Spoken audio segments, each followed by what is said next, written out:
Terrine de bœuf au cornichon, parmentier de canard, mousse au chocolat praliné.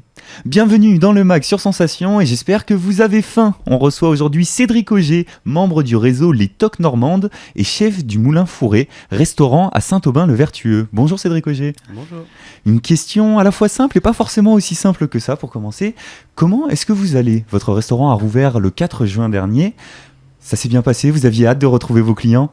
Oui, on avait hâte de retrouver. On ne savait pas trop comment ça allait se passer. On ne savait pas si on allait remplir le restaurant, si les clients allaient suivre. Et finalement, on a fait complet tout le week-end. Les clients étaient ravis et ça nous a redonné un peu de courage pour la suite, quoi. Quelles étaient les craintes ? C'est simplement parce que vous sortiez de 3 mois d'incertitude ? C'est aussi vous avez peur que les clients aient peur eux-mêmes de venir dans un cadre fermé ? Oui, c'est ça. On ne savait pas si ça allait revenir tout de suite, redémarrer tout de suite. Les clients avaient peut-être quelques craintes. Après, nous, on a de l'espace, on a de la place. Donc, je pense que ça a rassuré pas mal de clientèle. Vous dites que vous avez fait complet, vous aviez annoncé, il y avait du monde qui vous sollicitait déjà avant même la réouverture. Quand est-ce que ça se passe ? Oui, déjà 15 jours avant la réouverture, une fois qu'on avait l'annonce, peut-être on allait ouvrir le 2, les téléphones n'arrêtaient pas de sonner pour savoir si on allait rouvrir, dans quelles conditions. Il y a une étude justement de La Fourchette qui dit que plus de 6 Français sur 10 déclarent qu'ils iront autant, voire plus qu'avant au restaurant. Vous vous dites donc que ce coup de boost que vous avez eu au moment de la réouverture, ça peut se prolonger dans la durée ? Oui, c'est plutôt rassurant. Quels sont, pour pouvoir mettre ça en place, vous avez quand même dû mettre en place aussi un certain nombre de règles, de sanitaires, de mesures. Comment est-ce que vous vous êtes adapté à la situation aujourd'hui ? On n'avait pas trop de discours très très clairs au départ, donc on avait anticipé pour nous, on a mis des gels hydroalcooliques un peu partout dans le restaurant. Les serveurs sont avec des visières, on a mis des cartes déjà pour jetables. Les serveurs, faut réadapter le travail. Faut réadapter en le travail. Cuisine, les conditions ont changé ? On change aussi, on porte des masques chaque déplacement, même pour travailler. C'est pas toujours évident, mais parce que il faut goûter les préparations ou quoi. Donc, mais on arrive à s'adapter, quoi. Vous avez autant de monde en cuisine ? Vous avez dû réduire ? On savait pas trop, donc pour la réouverture, on a pris le même personnel qu'on avait au départ, et finalement, vu que les clients sont au rendez-vous, je pense qu'on va rester comme ça pour l'instant. Et donc pour les clients, vous mettez du gel hydroalcoolique à disposition. Qu'est-ce qui change d'autre pour eux ? Est-ce que l'expérience restaurant, c'est toujours une expérience de restaurant, un plaisir, un moment convivial ? Oui, parce que nous, on avait suffisamment d'espace, donc les tables, on n'a pas changé notre disposition de table. Et après, il faut juste porter le masque pour chaque déplacement, gel hydroalcoolique. Pas de vitrine en plexiglas. Pas de vitrine en plexiglas, non. Parfait. Donc vous avez pu reprendre votre activité quand même. À quel point c'était nécessaire, indispensable pour assurer votre survie ? Oui, parce qu'on avait fait, on a fait beaucoup d'investissements. Ça fait 2 ans qu'on a repris, donc on a refait tout l'hôtel. On a ouvert 10 jours avant le confinement. Donc là, c'était un gros coup dur parce qu'on savait pas vraiment comment on allait faire pour pouvoir s'en sortir. Et puis, du coup, on a réfléchi, on a mis un service traiteur en place. Oui, alors ce service traiteur, donc vous nous disiez, il a commencé le 1er mai, donc après quelques semaines de confinement déjà. Qu'est-ce qui s'est passé dans ce laps de temps et pourquoi est-ce qu'à un moment donné, vous avez dit on va venir, on va être présent sur ce terrain-là ? On a beaucoup réfléchi parce que on avait lancé un service traiteur au départ qui n'avait pas beaucoup fonctionné.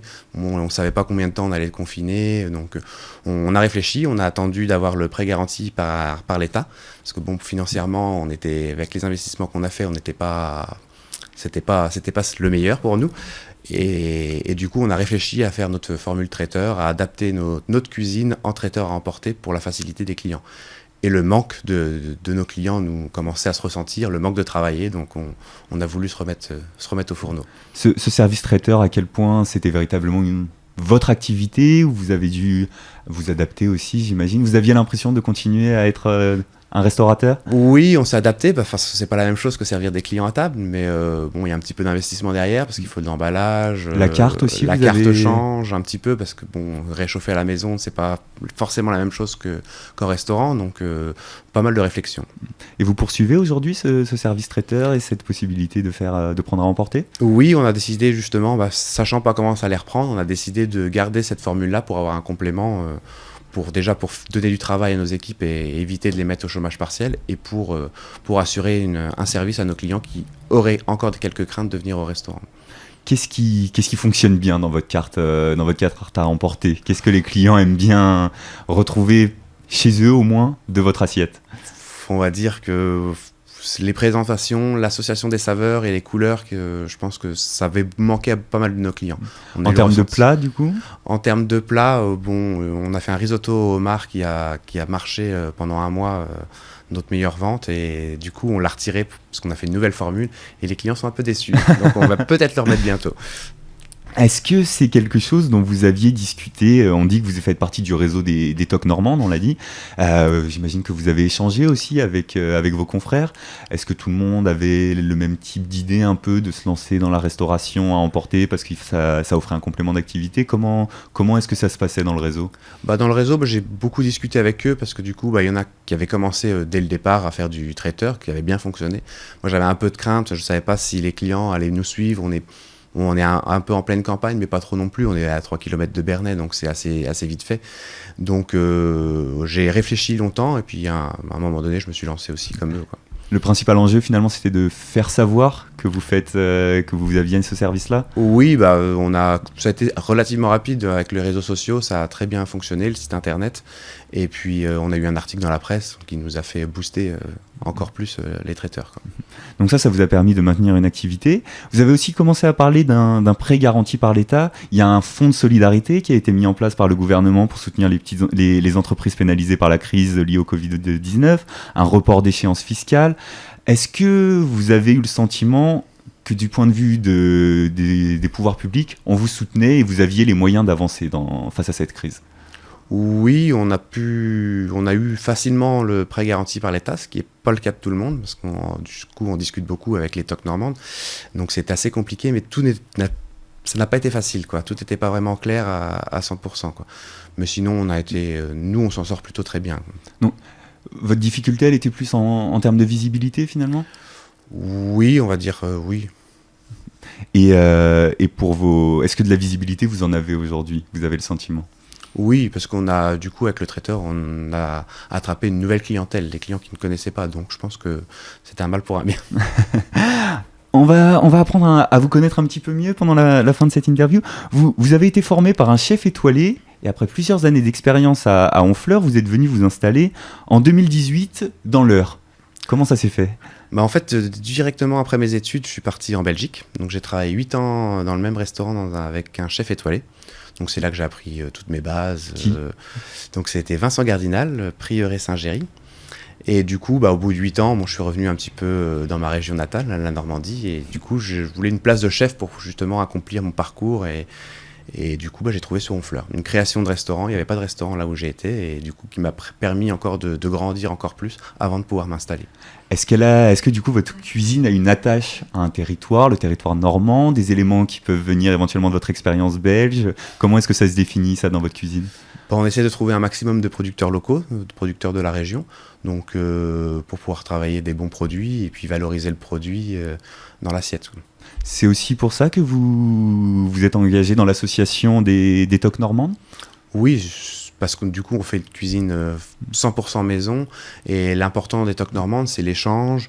On discute beaucoup des fournisseurs, des nouveaux fournisseurs, de nos expériences, et c'est très enrichissant, quoi. Oui, parce qu'on parle du coup d'une association fondée en 1980, une cinquantaine de restaurateurs. Vous, ça fait combien de temps que vous avez intégré Nous, quasiment un petit peu après l'ouverture, ça va faire 2 ans. Mais quel est l'intérêt? Ce réseau, comment il fonctionne? Comment est-ce que vous fonctionnez entre vous? On discute beaucoup, on fait des réunions de temps en temps par département, et on fait une grosse réunion à l'année. Et ce qui permet de faire, on organise des sorties, on fait des festivals, on fait des dégustations, des démonstrations culinaires, un peu partout dans la Normandie, et même jusqu'au salon de l'agriculture. Donc le salon de l'agriculture qui n'a pas eu lieu malheureusement cette année. Vous avez déjà exposé au salon de l'agriculture, du coup, vous? Moi personnellement non, parce que du coup ce sont d'autres restaurateurs qui l'ont fait. Cette année on n'a pas eu le temps avec les travaux de l'hôtel et tout, c'était un peu compliqué. Et maintenant du coup avec tout le travail que représente la reprise, vous êtes sous l'eau? Comment? Oui. Vous êtes sous l'eau? Et c'est une bonne chose, ça, en cuisine. Parfait. Et votre cuisine, Cédric Auger, on peut la retrouver. Donc, c'est le Moulin Fourré dont vous êtes chef. Restaurant à Saint-Aubin-le-Vertueux. Merci, Cédric Auger, d'avoir été avec nous aujourd'hui dans l'émission Le Mag sur Radio Sensation. On peut retrouver cette émission en podcast audio et vidéo sur notre site et notre application. Merci.